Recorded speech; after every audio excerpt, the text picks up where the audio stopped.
नमस्कार दोस्तों, महाराष्ट्र कर्नाटक का सीमा विवाद गहराता नजर आ रहा है और ये विवाद इतना गहरा है कि जब उद्धव ठाकरे मुख्यमंत्री थे तब उन्होंने ये तक कहा था कि जब तक सुप्रीम कोर्ट का फैसला नहीं आ जाए तब तक इन दोनों क्षेत्रों को यूनियन टेरिटरी घोषित कर देना चाहिए, यानी कि इन क्षेत्रों को केंद्र शासित प्रदेश बना देना चाहिए।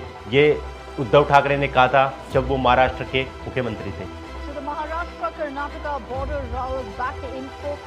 महाराष्ट्र और कर्नाटक सीमा विवाद को लेकर महाराष्ट्र के मुख्यमंत्री एकनाथ शिंदे ने बड़ा कदम उठा लिया।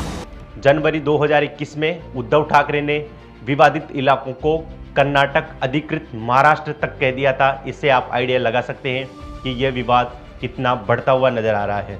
इस विवाद को अच्छी तरीके से समझने के लिए हमें जाना पड़ेगा इतिहास में 1952 में, जब देश में भाषाई आधार पर राज्यों के गठन की मांग पुरजोर तरीके से उठाई जा रही थी और इसी मांग को लेकर के श्यामधर कृष्ण आयोग का गठन किया गया। इस आयोग ने ये सिफारिश दी कि किसी भी राज्य का गठन भाषा के आधार पर नहीं किया जाना चाहिए और इसने भाषा के आधार पर राज्यों के गठन से सख्त मना कर दिया। उसके बाद में एक जेवीपी समिति बनाई गई जिसमें जवाहरलाल नेहरू, सरदार वल्लभ भाई पटेल शामिल थे, पट्टाभी सीतारामैया सर शामिल थे और इस समिति यानी कि जेवीपी समिति ने कहा कि आप भाषा के आधार पर राज्यों का गठन कर सकते हैं, लेकिन एक भाषा एक राज्य के आधार को इस समिति ने भी नकार दिया। और इसी पुरजोर तरीके से उठती हुई मांग के बीच में 1953 में राज्य पुनर्गठन आयोग का गठन किया गया, जिसका अध्यक्ष थे फजल अली अहमद, जो कि सुप्रीम कोर्ट के पूर्व न्यायाधीश थे। 1956 में राज्य पुनर्गठन कानून बना और इस कानून के आधार पर भारत में 14 राज्य और 6 केंद्र शासित प्रदेशों का निर्माण किया गया। उस समय महाराष्ट्र का नाम बॉम्बे और कर्नाटक का नाम मैसूर था। अगर मैं वर्तमान स्थिति की बात करूं तो कर्नाटक के विजयपुरा, धारवाड़, बेलगावी और उत्तर कन्नड़ वाला जो इलाका है वो एकीकरण से पहले बॉम्बे प्रांत का हिस्सा था। राज्यों के पुनर्गठन के समय बेलगावी नगरपालिका ने एक प्रस्ताव पारित किया और वो प्रस्ताव पारित करके उन्होंने अपनी इच्छा महाराष्ट्र राज्य के साथ शामिल होने की जताई। जब ये मांग पुरजोर तरीके से उठने लगी तो केंद्र सरकार ने इसके बीच में हस्तक्षेप किया और हस्तक्षेप करके 1966 ईस्वी में पूर्व जस्टिस मेहरचंद महाजन की अध्यक्षता में एक आयोग गठित किया गया और उस आयोग को काम दिया गया कि आप महाराष्ट्र और कर्नाटक के बीच में जो सीमा विवाद है उसको सोल्व करें। 1967 में जब मेहरचंद महाजन आयोग की रिपोर्ट आई तो उस रिपोर्ट में ये सुझाव दिया गया कि जो खानापुरा और नांदगाड़ जो क्षेत्र हैं उसके साथ 264 गांव महाराष्ट्र को दिए जाए। दूसरी बात इन्होंने ये कही कि सोलापुर और अक्कलकोट के साथ में 214 गांव कर्नाटक को दिए जाएं।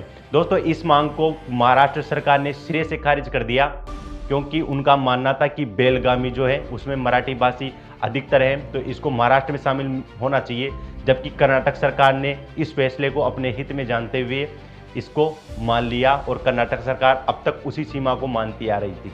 महाराष्ट्र का कहना था कि जो कर्नाटक में जो 814 गांव शामिल हैं उनको महाराष्ट्र में शामिल किया जाए क्योंकि उन गांवों में मराठी भाषा बोलने वाले लोगों की संख्या ज़्यादातर है और अगर हम नियम की बात करें तो वो महाराष्ट्र में शामिल होने चाहिए। इधर महाराष्ट्र बेलगामी को लेने के लिए बहुत प्रयास कर रहा था और साथ ही में कर्नाटक सरकार बेलगामी को अपने राज्य का महत्वपूर्ण अंग मान रही थी।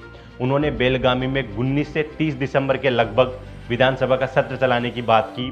कर्नाटक ने बेलगाम को कर्नाटक की दूसरी राजधानी तक घोषित कर दिया था। इससे आप आइडिया लगा सकते हैं कि कर्नाटक सरकार भी बेलगामी वाले इलाके को कितना महत्वपूर्ण मानती थी।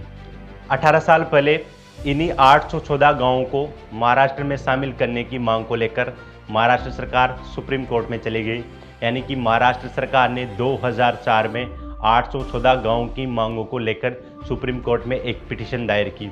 2006 में सुप्रीम कोर्ट का ये डिसीजन आया कि दोनों राज्य यानी कि जो कर्नाटक और महाराष्ट्र है इनको ये फैसला आपस में बैठकर सुलझाना चाहिए, आपसी समझौते से इस समस्या का हल निकलना चाहिए।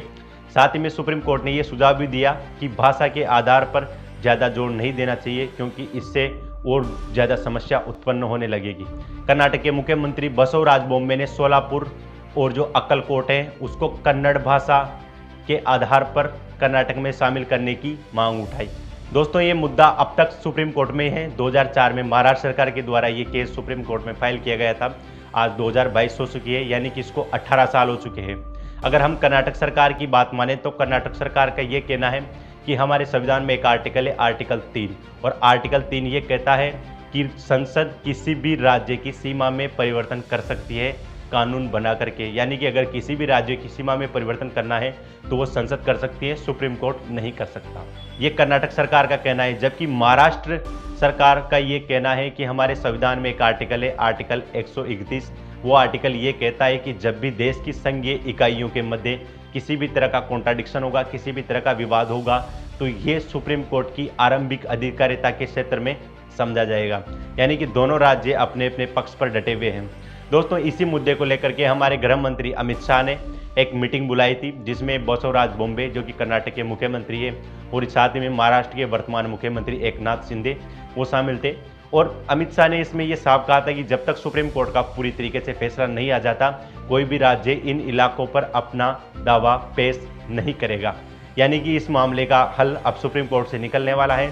तो देखते हैं दोस्तों सुप्रीम कोर्ट इस मामले में क्या डिसीजन लेता है। आप सभी लोगों को मुद्दा अच्छे से समझ में आ ही गया होगा। आप सभी लोगों का इस चर्चा में जुड़ने के लिए बहुत बहुत धन्यवाद। Thank you.